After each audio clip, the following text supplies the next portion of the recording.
अस्सलाम वालेकुम नाज़रीन, नाऊं आहियां ख्वाजा नसीमुद्दीन अमीन। ॾिसी रहिया आहियो सिंध रंग न्यूज़ HD।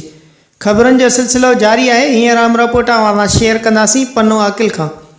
पन्नो आकिल जे म्यूनिसिपल कमेटी जी इंतज़ामिया पारां ईदगाह समेत शहर जे मुख़्तलिफ़ हंधनि ते एनक्रोचमेंट अमले पारां मंथलीअ ते रखरायल रेड़ा पिड़ियूं ऐं संदुल अवाम लाइ मुसीबत बणिजी विया आहिनि।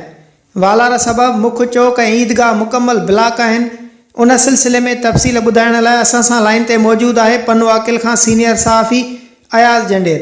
जी अयाज़ जी, अव्हांखे ॿुधायूं पिया त पन्नो आकिल जी म्यूनिसिपल कमेटी इंतज़ामिया हिन महिल ताईं ईदगाह चौक समेत पन्नो आकिल जे मुख़्तलिफ़ इलाइक़नि में गैर क़ानूनी वालार ऐं कब्ज़ा ख़तमु कराइण में नाकाम रही आहे, जंहिं सबबि शहर में वधंदड़ रश ऐं कब्ज़नि सबबि पन्नो आकिल जो मुख्य घंटाघर तस्वर कयो वेंदड़ ईदगाह चौक सदाई ब्लॉक रहे थो।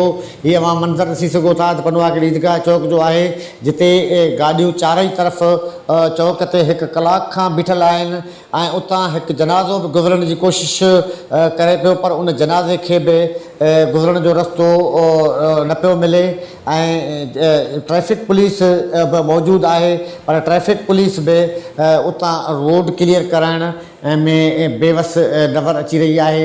उन हवाले सां पन्नो आकिल म्यूनिसिपल कमेटी जे इंक्रोचमेंट अमले पारां ईदगाह चौक ऐं सिनेमा रोड समेत बैजी रोड, सदुजा चौक, शाही बाज़ार में वॾे पैमाने ते संदुल, केबनूं, पीड़ियूं, रेड़ियूं रखाए ऐं काफ़ी हंधनि ते दुकान बि ठाराए लखें रुपया उतां भत्तो वसूल करे शहर में जेका गैर क़ानूनी वालार कई आहे उन ख़िलाफ़ु शहरनि जदोजहद कई हुई, पर पोइ बि उन ख़िलाफ़ु को एक्शन न थियो आहे।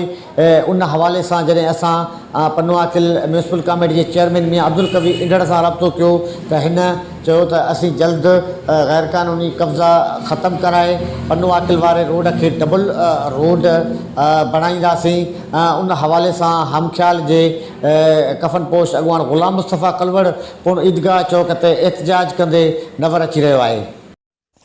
हलो हलो ॻोठ मोहम्मद हसन ख्वाजा हलो, जिते हर साल जीअं हिन साल बि तारीख़ 9 नवंबर ते मदरसा अरबिया रफ़ीकुल उलूम हमादिया पारां 8वीं सालियानी दिस्तारे फ़ज़ीलत व सीरतुल नबी कॉन्फ्रेंस मुनक़िद थी रही आहे, जंहिंमें अहले सुन्नत जा नाले वारा उलमाए कराम सैयद अहमद शाह जिलानी, मौलाना हफ़ीज़ुर रहमान रहमानी, हज़रत मौलाना सिराज अहमद अब्बासी, कारी अताउर रहमान ओगाई, मौलाना अब्दुल कदीर मंसूर, मुफ्ती असदुल्लाह नारेजो जन रूहानी खिताब करण फरमाईंदा ऐं सिंध जा नाले वारा नात ख़्वान मोहतरम अब्दुल वाहिद जतोई, शेर अली उजण, हाफ़िज़ सुल्तान अहमद ख्वाजा नात शरीफ़ पेश करे सीरतुल नबी कॉन्फ्रेंस के 4 चंड लॻाईंदा ऐं फारगे तहसील शागिर्दनि जी दिस्तार बंदी पिणु कई वेंदी।